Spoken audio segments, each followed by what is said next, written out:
Bueno, hemos estado estudiando en el libro de Miqueas y le invito a usted, si tiene una Biblia, sigo acompañarme el capítulo 6 de Miqueas.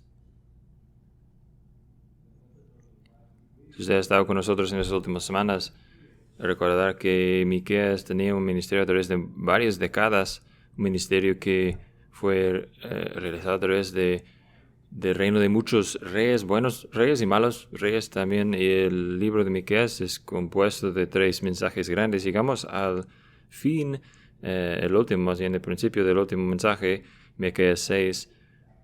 Leeremos todo el capítulo que esta mañana, Miqueas capítulo 6. Déjenos dar la atención nuestra a la palabra de Dios. Oíd ahora lo que dice el Señor. Levántate, litiga con los montes, y oigan las colinas tu voz. Oí montes la acusación del Señor, y vosotros perdurables cimientos de la tierra, porque el Señor tiene litigio contra su pueblo, y con Israel entablará juicio. Pueblo mío, ¿qué te he hecho? ¿O en qué te he molestado? Respóndeme. Pues yo te hice subir de la tierra de Egipto, y de la casa de servidumbre te redimí. Y envié delante de ti a Moisés, a Aarón y a Miriam. Pueblo mío, acuérdate ahora de lo que maquinó Balac, rey de Moab, y lo que le respondió Balaam, hijo de Beor, desde Sittim hasta Gilgal, para que conozcas las justicias del Señor. Con que me presentaré al Señor y me postraré ante el Dios de lo alto. Me presentaré delante de él con holocaustos, con becerros de un año. Se agrada al Señor de millares, de carneros y milladas, de ríos de aceite. Ofreceré mi primogénito por mi rebelión, el fruto de mis entrañas por el pecado de mi alma. Él te ha declarado, oh hombre, lo que es bueno. ¿Y qué es lo que demanda el Señor de ti? Sino solo practicar la justicia, amarle misericordia, andar humildemente con tu Dios. La voz del Señor clamará a la ciudad. Prudente es temer tu nombre. Huid, oh tribu, quien ha señalado su tiempo.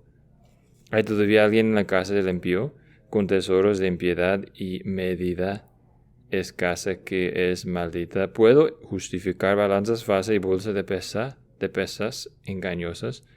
Porque los ricos de la ciudad están llenos de violencia y sus habitantes hablan mentiras, y su lengua es engañosa en su boca.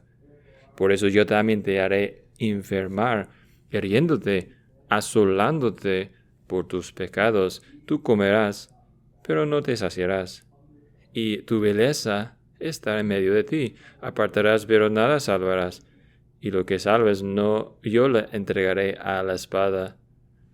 Sembrarás, pero no segarás. Pisarás la oliva, pero no te ungirás con aceite, y la uva, pero no beberás vino. Han sido guardados los estatutos de hombre, y todas las obras de la casa de Acab, y andas en sus consejos.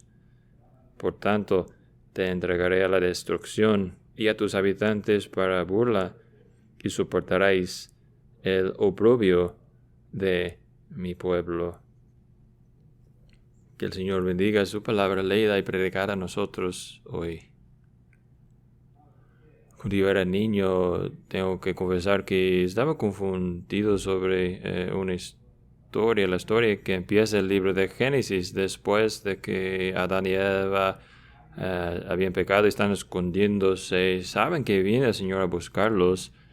El Señor hace una pregunta y dice: Adán, ¿dónde estás?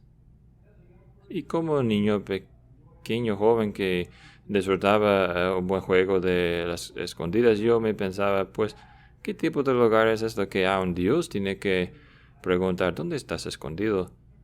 Y claro, por fin aprendí lo que todos ustedes saben hoy día, que el Señor hace preguntas no para encontrar información, sino para que nosotros pensemos y reflexionemos para que por la gracia de Dios podríamos ser corregidos o autocorregir nuestra actividad o nuestro pensar o lo que sea, ¿no? Y de hecho, cuando usted lee a través de toda la Biblia, Dios hace muchas preguntas. Hace muchas preguntas. Es uno de sus métodos favoritos a causarnos pensar y a lo mejor reconsiderar en la forma que estamos viviendo nuestras vidas. Y este capítulo que acabamos de leer juntos tiene muchas preguntas, ¿no? Dependiendo de cómo se cuenta, 10, 11, 12 preguntas aquí en este capítulo corto. Y quiero que nosotros esta semana nos enfoquemos en tres de estas preguntas. Tres preguntas aquí delante de nosotros hoy en nuestro capítulo. Yo creo que nos dan buen sentido, buena comprensión, idea de lo que se trata el capítulo. Nos da una idea de lo que Dios quiere hacer en estos versículos. Así que aquí es nuestro título aquí esta mañana. Tres preguntas con el propósito de llevarnos cerca a Dios. Tres preguntas que son para llevarnos más cerca al Señor. Es que déjanos ver a estas tres preguntas y hacer lo que Dios quiere aquí, que es en realidad reflexionar sobre lo que estas preguntas significan para nosotros. La primera pregunta se encuentra en el versículo 3. ¿Qué te he hecho? ¿O en qué te he molestado? A lo mejor puedes también poner cómo te ha cargado, sobrecargado, qué te ha hecho, en qué te ha molestado. Ese resume esos últimos primeros, más bien 5 versículos en Miqueas 6. Usted observará que en esos primeros versículos que nos lleva a un escenario de un corte, ¿no? Hay mucho lenguaje de ley. Dice que tiene un caso. Versículo litiga en versículo 1 hay una queja, una acusación. Versículo 2, versículo 3 los invita a testificar contra ellos. Es un escenario de un corte, ¿no?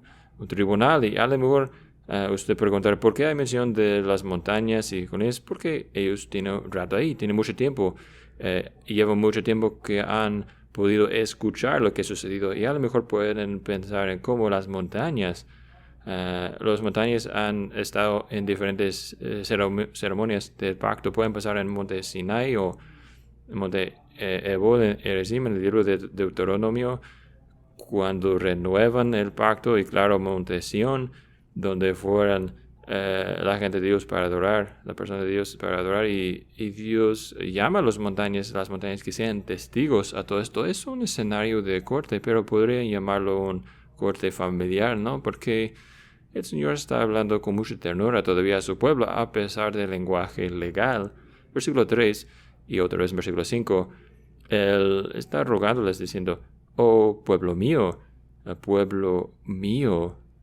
y la pregunta en versículo 3 no es una de enojo, sino una de estar rogando tiernamente, oh pueblo mío, ¿qué te he hecho? ¿Cómo? ¿Cómo te he estado molestando, exasperando? Ahora, usted y yo probablemente hemos conocido relaciones que nos fatigan y sentimos que solamente damos y salimos de tiempos con ciertas personas que son muy necesitados y no tenemos nada más en nuestras manos. Pero seguramente eso puede más bien describir correctamente nuestra relación a Dios, nuestra relación al Señor. Y el Señor dice lo que yo puedo ver. Eso es exactamente en cómo piensas en nuestra conexión del pacto, que es algo pesado a ti, es algo que te cansa. Y esta es una pregunta que otra vez debe causarnos pausar y pensar en nuestro propio pensar, no en nuestras propias actitudes hacia nuestra fe cristiana.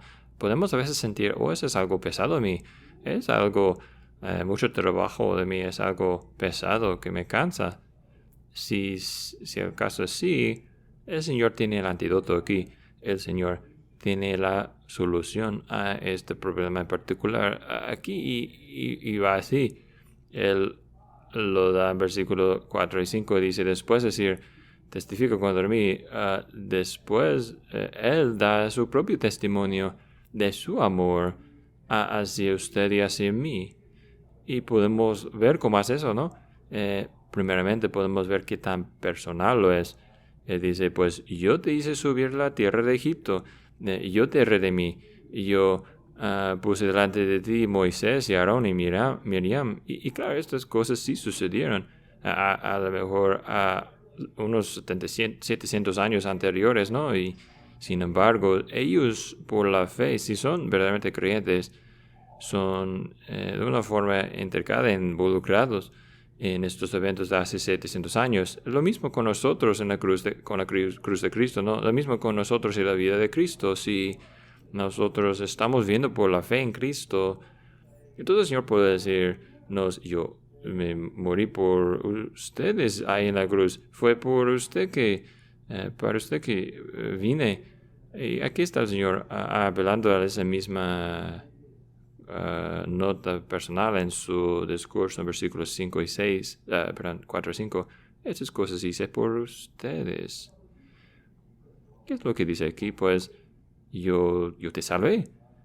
En versículo 4 reconozco, es primeras líneas viene de Éxodo 20, versículo 1. Yo soy el Señor tu Dios que te saque de la tierra de Egipto, de la casa de servidumbre. Aquí está Dios recordándonos nuevamente de esta cosa central.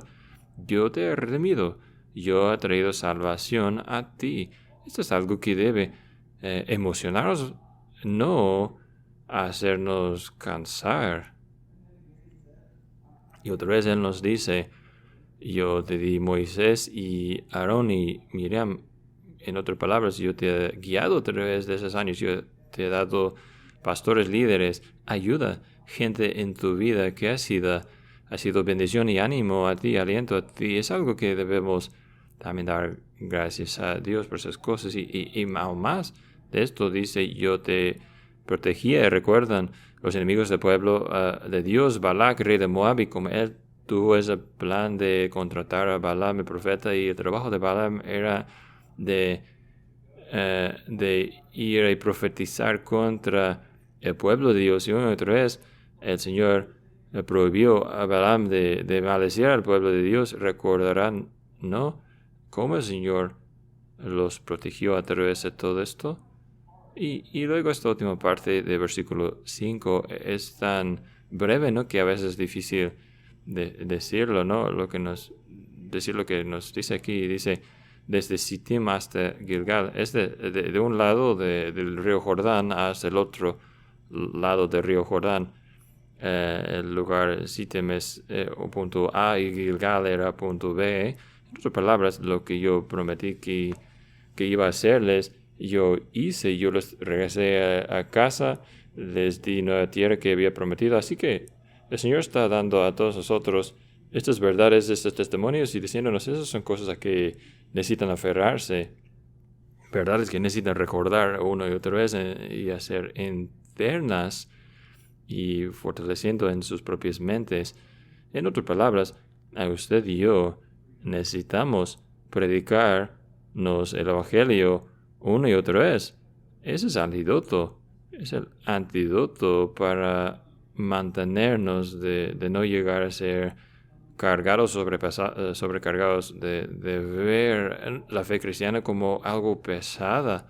Porque después de todo, el Señor Jesucristo nos dice, yo sé que más bien mi yugo es ligero y pues mi carga es también ligero, fácil.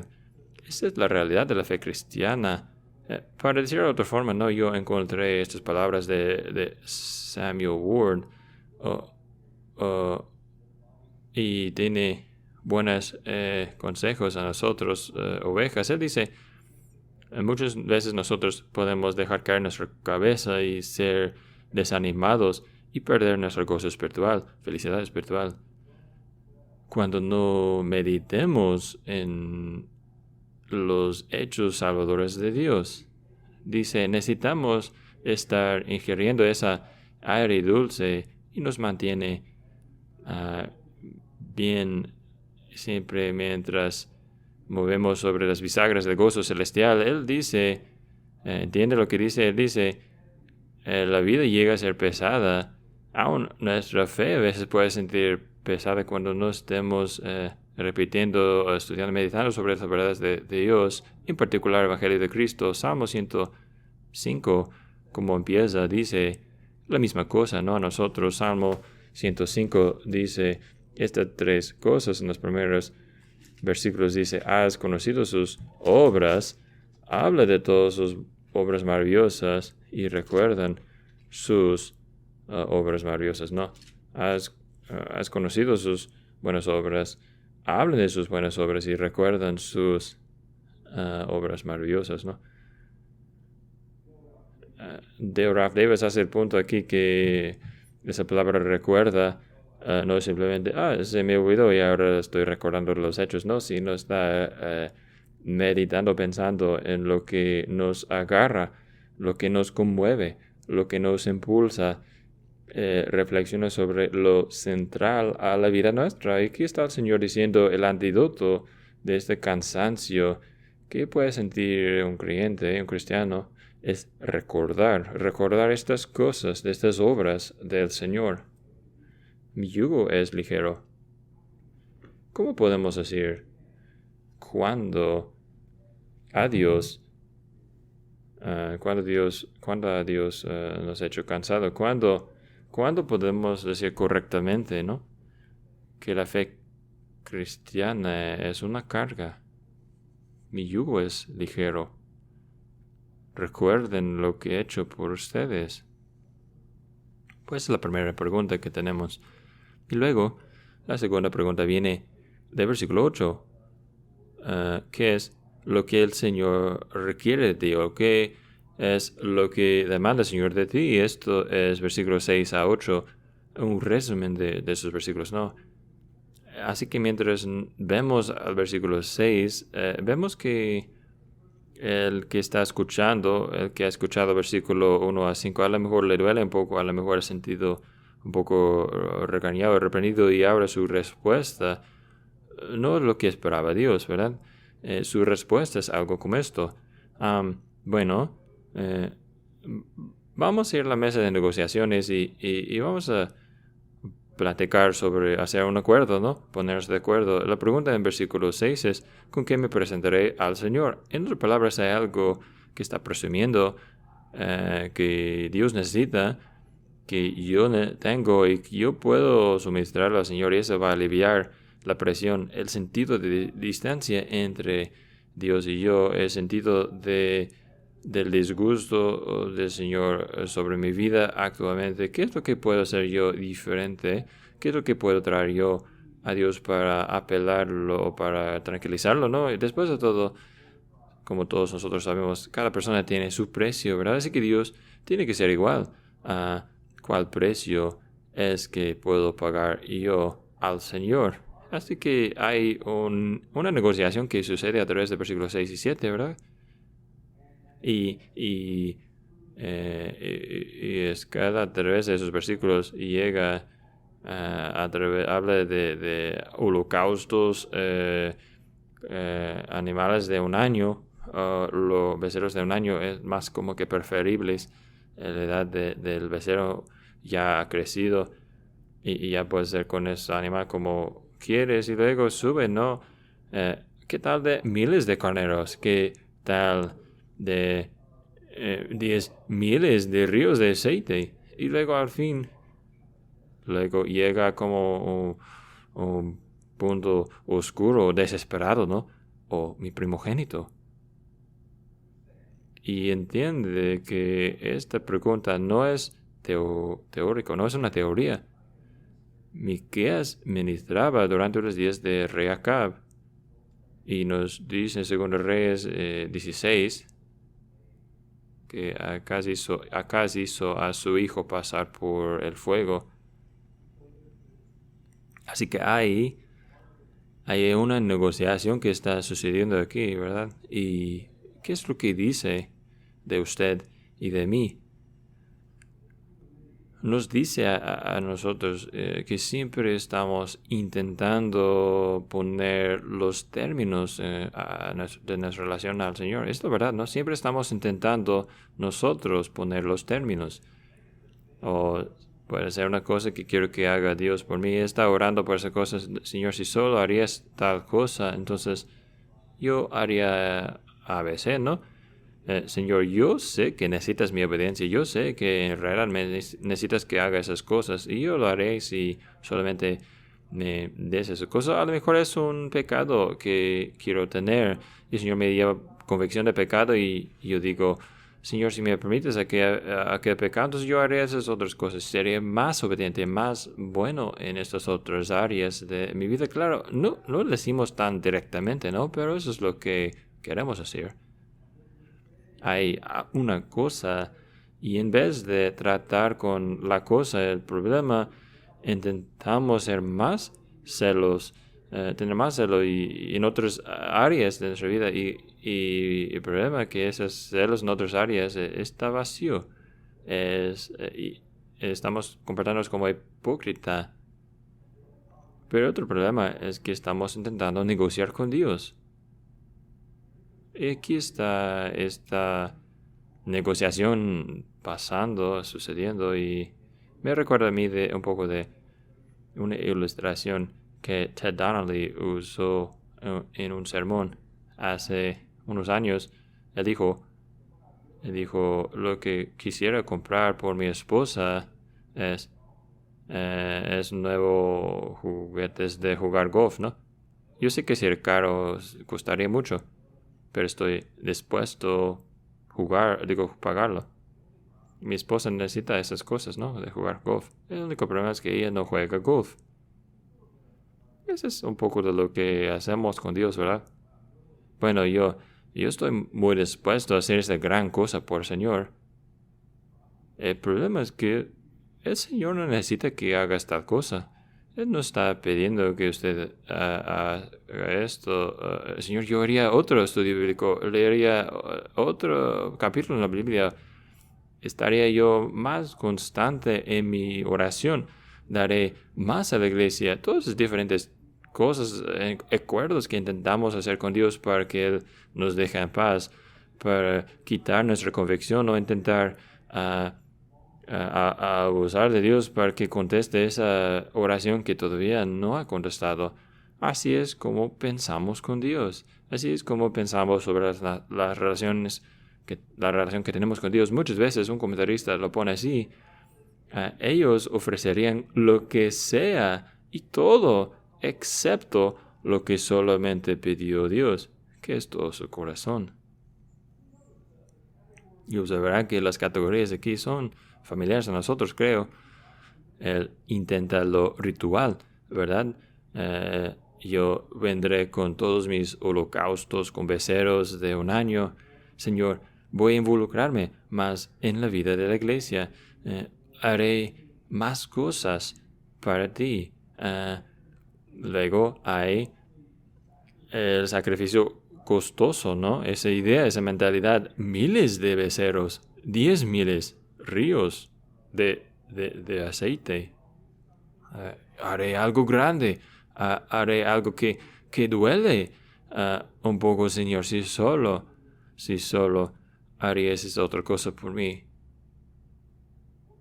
O aún lo sensacional, ¿no? La idea de lo sensacional. Mira, yo ofreceré aún mi primogénito. Ofreceré aún esas grandes cantidades de cosas, algo que agarre la atención, algo que sería impresionante a ellos a mi alrededor. Pero otra vez, Dios no negocia. Nosotros estamos en la mesa de negociaciones, pero Dios no. Así que esas son las cosas que básicamente estamos haciendo. Yo voy a ser puente entre yo y Dios. Yo siento que hay distancia. Yo percibo que las cosas no están bien entre nosotros. Yo voy a Señor, así que yo voy a ser el puente entre nosotros con estas cosas. Y Dios finalmente responde, versículo 8, ¿no? Por casualidad esta es Probablemente, bueno, no probablemente, sin duda, el versículo más popular en Miqueas. Y si tú preguntarías a cualquier persona en la calle y dices, dame un versículo de Miqueas, probablemente van a decirte este versículo, si pueden darte algo. Es famoso por una razón, ¿no? Es un resumen hermoso, pero desafortunadamente mucha gente lo citan al versículo, pero no lo entienden. De hecho, muchas veces podrías ver este versículo en contextos no cristianos porque suena muy bonito, ¿no? Y suena como algo que cualquier persona podría apoyar, ¿no? A lo mejor andar humildemente con Dios, a lo mejor hay un problema ahí, pero generalmente no suena bien.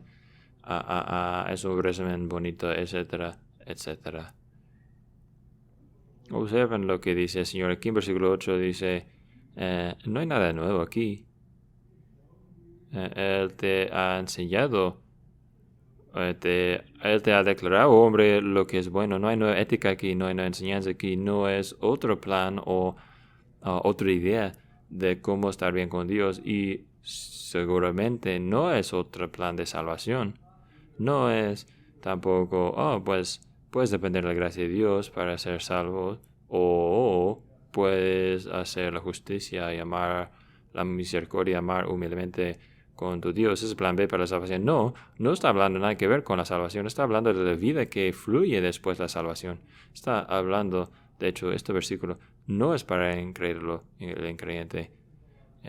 No es la vida más bien que brote de reconocimiento de gracia en el Evangelio.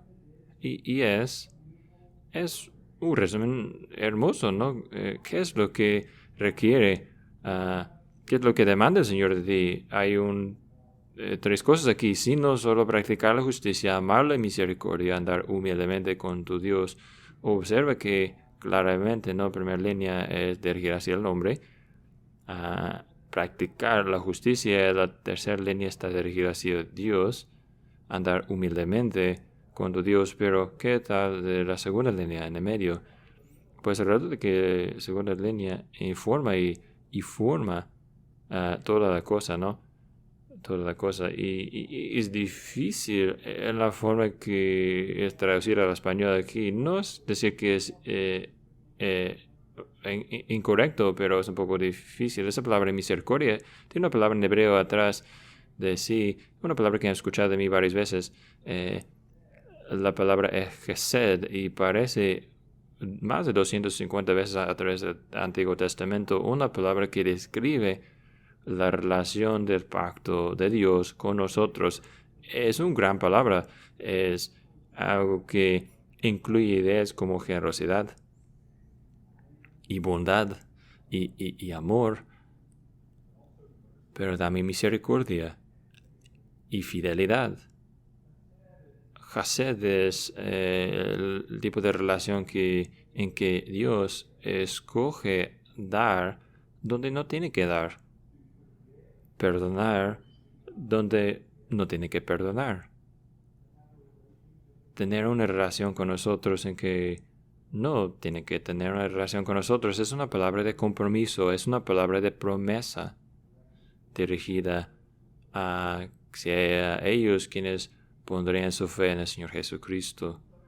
Así que lo que estamos haciendo aquí en el medio, y lo podemos ver que informa a lo entero, no es aquel amor. El amor del pacto es ser compromisado a esta vida del pacto en Dios, que está en el centro, en el enfoque de estas tres cosas. Es a causa de nuestro compromiso a esta vida de gracia en Cristo que podemos luego hacer la justicia, andar y practicar la justicia, y que podemos andar humildemente con nuestro Dios. Así que esas tres líneas tenemos que tomarlos todos. No es que puedes escoger hacer uno, pero no dos y tres, ¿verdad? Es una vida completa. Es un compromiso por toda la vida, y es lo que encontramos aquí en este resumen breve de nuestro andar con Cristo. Así que esa segunda línea lo ata todo junto y nos dice aquí claramente que ese Señor que tiene que ser puente entre nosotros, el Golfo, tiene que ser corregido por Dios. Si hay distancia en nosotros, tiene que ser el Señor que se acerca a nosotros, y Él se acerca a nosotros en su pacto de gracia, y Él me mantiene cerca. Una vez que me acerca, no es este río constante de generosidad, fidelidad, bondad, amor, dirigida hacia nosotros, que alimenta y nutre esta relación. Así que nuestra respuesta llega a ser: andaré humildemente con Dios y practicaré la justicia con mi prójimo. ¿No? Es perfectamente balanceado, ¿no? Es hacia Dios y también hacia el hombre. Es el paquete completo, pero todo va junto. Esta es la respuesta correcta a Dios, que solamente puede brotar de una relación correcta con Dios. Déjame decirlo otra vez. Es la respuesta correcta a Dios, que solamente puede brotar de una relación correcta con Dios. Así que tenemos aquí lo que el Señor dice, qué es lo que demanda el Señor de ti. Como uno que ha sido acercado por la gracia a Dios, pues debemos deleitarnos en las sendas del pacto de Dios, deleitarnos, amar esas cosas en su compromiso. Ese es mi Dios, esos son sus buenos caminos, y yo quiero regocijarme en los caminos de Dios. Yo quiero abrazar los caminos de Dios, y usted puede ver cómo es una cosmovisión de toda la vida. La palabra de Dios habla a cada relación, cada situación de la vida. Así que toda la palabra completa de Dios presenta a nosotros los caminos de Dios, y nosotros, quienes hemos sido salvos por su gracia, misericordia y amor en Cristo, respondemos con una transformación por toda la vida. Ahora yo voy a ser la justicia por la gracia de Dios. Ahora andaré humildemente con Dios por la gracia de Dios. ¿Por qué? Porque yo amo sus caminos del pacto conmigo. Es algo que requiere toda la vida para hacer. Estamos creciendo en eso. Es por eso que el Señor dice, yo he mostrado. Yo te he mostrado, pero te voy a mostrar otra vez. Voy a seguir recordándote. Rick Phillips nos recuerda de una de las formas muy prácticas en que la vida del pacto se muestra en nuestras vidas. Nos recuerda de una de las historias de la vida de Corrie ten Boom, especialmente de su padre. Su padre era un señor que hacía los relojes, y había dos hombres en la ciudad que hacían relojes en la ciudad donde vivía, y uno de los ricos en el pueblo entra en la tienda del señor Tenenbaum para donde hacen los relojes, ¿no? Y siempre había comprado en la otra tienda, ¿no? Y llega hoy y dice, pues fui al otro que hace reloj y no pudo arreglar mi reloj. Así que creo que voy a comprar un nuevo. Y porque él no pudo arreglarlo, creo que voy a comprar mi reloj de ti. El reloj que quiso era el reloj más caro que ofrecía el señor Tenenbaum. Hubiera puesto la familia Tenenbaum en un lugar seguro financieramente por muchos meses, ¿no? Al vender ese reloj. ¿Qué es lo que hizo el señor Tenenbaum? Pues dije, déjame ver tu reloj antiguo primero. Y en algunos minutos pudo arreglar su antiguo reloj. Ya no hay necesidad de tener un nuevo reloj. Y el rico salió con su propio reloj reparado. Si puedes ver la belleza de esa vida, si puedes ver la belleza de ese tipo de respuesta, entendemos un poco de lo que significa hacer la justicia y amar la misericordia y andar humildemente con nuestro Dios. Si podría decir una sola cosa en términos del Nuevo Testamento, es lo que Dios está diciendo. Dios está haciendo la justificación y la santificación, siempre van juntos.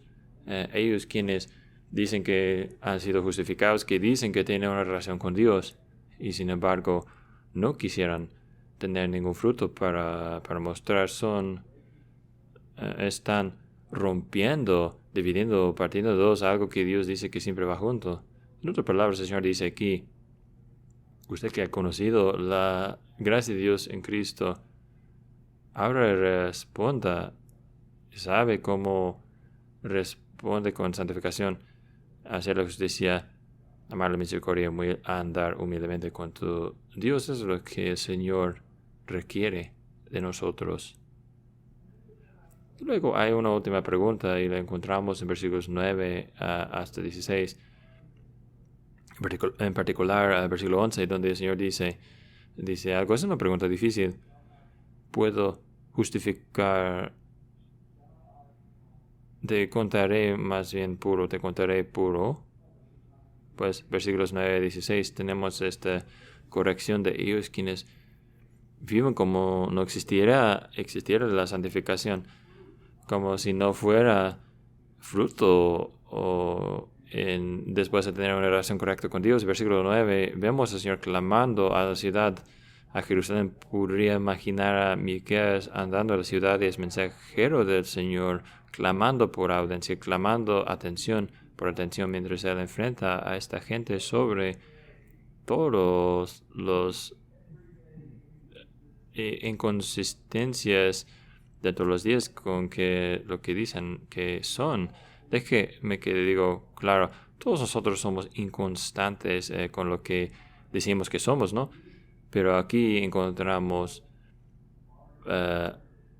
corazones endurecidos, inconsistencias o constancias muy profundos y de que viene del corazón de lo que ellos dicen que son. Aquí viene lavar. Escuchen esas palabras de corrección y regaño, ¿no? Y dice unas cosas que con rapidez quiero mencionarles. Muestra que Dios es un Dios que no cambia su estándar. Versículos 10 a 12. Un estándar que no cambia, los enfrenta sobre su engaño y su robar y sus mentiras y también su violencia. Versículo 10, que era la medida escasa, que era la bolsa de balanzas falsas. Versículo 11, bueno, yo creo que nosotros podemos usar nuestra imaginación. Si fueras un mercante o alguien vendiendo algo, haces las cosas como puedes para presentar un producto en la mejor luz que puedes. Lo presentas en una forma engañosa, como algo que cuando en realidad es otra cosa. Y cuando pesas el dinero tienes básculas para medir, ¿no? La plata o el oro, y usas la medida corta. Usas una bolsa de balanzas falsas. Encuentras formas de engañar a ellos quienes vienen aquí a ti de su dinero para aprovechar de estas personas que vendrían a ti a comprar. Tertuliano, uno de los padres de la iglesia primitiva, escucho de unos de los miembros de su congregación que estaba involucrado en algunos tratos sospechosos de negocio y llegó a ser bien conocido en la comunidad, y él fue a confrontar al miembro de la iglesia en cuanto a ese pecado. Y el miembro respondió y dijo, pues tengo que vivir.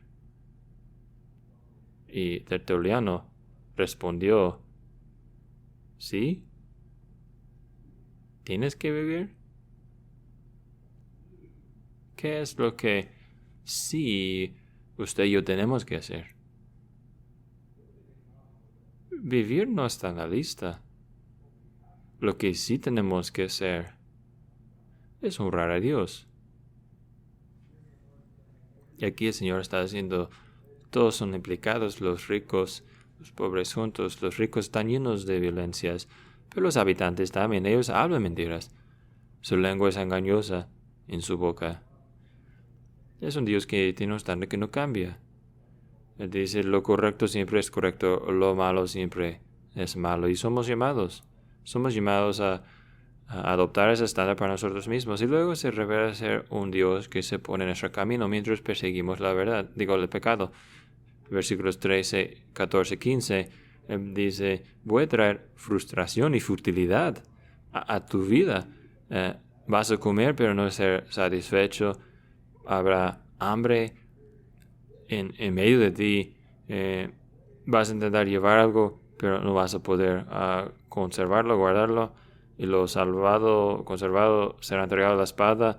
Siembras, tendrás cosecho, pero no va a ser fructífero, no va a madurarse. Tendrás tu viña, pero no saldrá vino de tu viña para disfrutar. Frustración, futilidad en cada vuelta, en cada punto. Esta futilidad puede venir en medio de prosperidad, ¿verdad? A veces es una frustración de corazón, algo vacío en el corazón, ¿no? Porque es que nosotros como nación desde arriba hacia abajo somos más prósperos que nunca, disfrutamos más comodidades y conveniencias que nunca, y sin embargo nunca ha sido el pueblo americano más deprimido. Y nunca ha sido la tasa de suicidio ha sido más alta. Hace unos meses, en nuestra calle, a 3 puertas hacia allá, un hombre, un padre, esposo, se suicidió. Tenía buen trabajo. Dos carros, no sé, de $80,000 hay en su garage y una casa cómoda. A veces la prosperidad material está ahí, pero la frustración, la futilidad, el sentido de lo vacío está en el corazón. El Señor dice, yo voy a estar en tu camino. Esta es misericordia, de hecho. Tenemos que confesar, es una misericordia que nos molesta. Cuando estamos intentando perseguir nuestro pecado y el Señor se pone en camino y le trae todo a la nada, lo causa que todo caiga en el piso. No es una misericordia que queremos mucho, pero es una misericordia que necesitamos. Nos previene de hacer más daño, nos para de pecar más profundamente, de lastimar nosotros mismos a otras personas, traer más deshonra al nombre del Señor. Y el Señor dice, yo voy a ponerme en tu camino mientras te veo persiguiendo el pecado. Luego, versículo 16, una última cosa que vemos que es un Dios que nos ve como somos. Él nos ve como somos y dice, he sido guardar los estatutos de Omri y todas las obras de la casa de Acab y andas en sus consejeros. A lo mejor son palabras solamente a nosotros, usted y mí, pero a los judíos, a la gente en Jerusalén, ese era un choque muy fuerte, un insulto muy profundo. Aquí habían esos 2 reyes del norte que fueran conocidos por su maldad, reyes ínfamos, Omri y Acab, y está siendo dicho que ustedes están siguiendo sus caminos. Ustedes son parecidos a esos dos. Yo vi un estudio, creo que la semana pasada, que sugiere a usted y yo que somos los menos probables de saber cómo vemos en realidad. Es algo raro, ¿no? Cómo vemos en realidad que una persona mismo es lo menos probable de conocer cómo se ve. Somos los peores jueces en cuanto a nosotros mismos. Aquí está el Señor levantando el espejo a ellos quienes quieren seguir en el pecado, vivir en rebelión y resistencia contra los caminos de Dios sin importar lo que ellos digan. Entiendan, ellos dicen que son creyentes cristianos. Y el Señor levanta el espejo a ellos y dice, eso es lo que ustedes son en realidad. Esto otra vez es una misericordia. No es una misericordia que siempre estamos felices de recibir, pero es una misericordia que necesitamos. Todo esto muestra qué tan crucial es ser encontrados en Cristo, qué tan vital es ser encontrados en Cristo, no teniendo una justicia nuestra propia que no lo es, sino una justicia que Dios en Cristo ha establecido por nosotros. Y eso es lo que exactamente vino Jesús a hacer. Él te ha mostrado, hombre. Nosotros podemos decir eso aún más que Miqueas. Él te ha mostrado en la persona de Jesucristo, en la vida de Jesucristo. Él nos ha mostrado lo que el Señor requiere del hombre. Mientras vemos a Jesús vemos a uno que es el hombre del pacto, el hombre que hace justicia y ama la misericordia y anda humildemente con su Padre Celestial. Un hombre que era el hombre Dios, claro, pero un hombre que fue haciendo lo bueno en cada parte donde andaba. Un hombre que era amigo de pecadores. Un hombre que era perfectamente lo que significaba ser la justicia y amar la misericordia y andar humildemente delante de nuestro Dios. Y nuestra única esperanza de estar bien con Dios, de acercarnos a Dios, de conocer a Dios de una forma que nos salve, es para que nosotros tengamos este Salvador por nuestro Salvador. Y luego, una vez que lo tenemos como Salvador nuestro, no ha terminado con nosotros, nos pastorea, nos toma por la mano y nos guía a aguas tranquilas y pastos verdes, ¿verdad? Y dice aquí, permíteme, déjame que te llevo a lugares que puedes ver que tu relación a mí no es algo pesado, sino algo hermoso.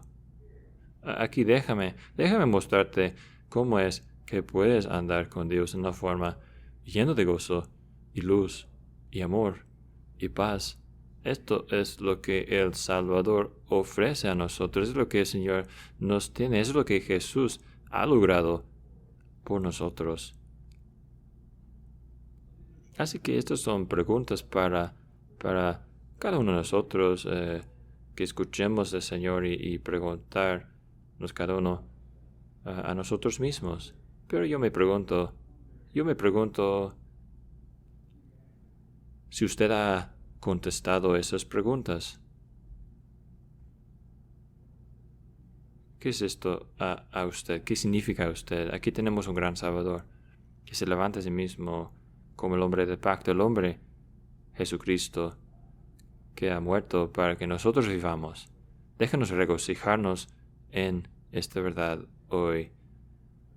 ¿Podrían ponerse de pie mientras oramos?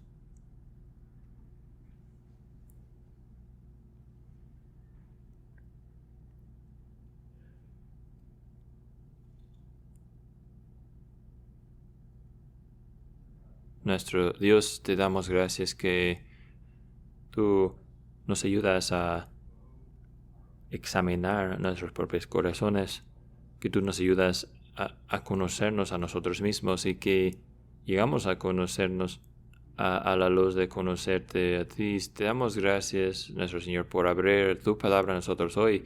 Pedimos que nos harías capaces, Señor, de ser honestos con nosotros mismos y a estas preguntas que nos llevarían a reflexionar y a arrepentirnos y a irnos nuevamente a Jesucristo. Te damos gracias que en el Señor Jesús tenemos una esperanza no solamente para hoy, sino para nuestro futuro eterno, y que tenemos en Jesús tanto más que solamente un modelo o ejemplo de piedad. Tenemos uno que ha venido a establecer una justicia que necesitamos desesperadamente. Así que hoy regocijamos en aquel Salvador. Te damos gracias por él. Le pedimos que siga llevándonos, guiándonos, mostrándonos lo que tú requieres de nosotros como tus hijos. Señor, pedimos que nos escuches en nombre de Jesús. Oramos. Amén.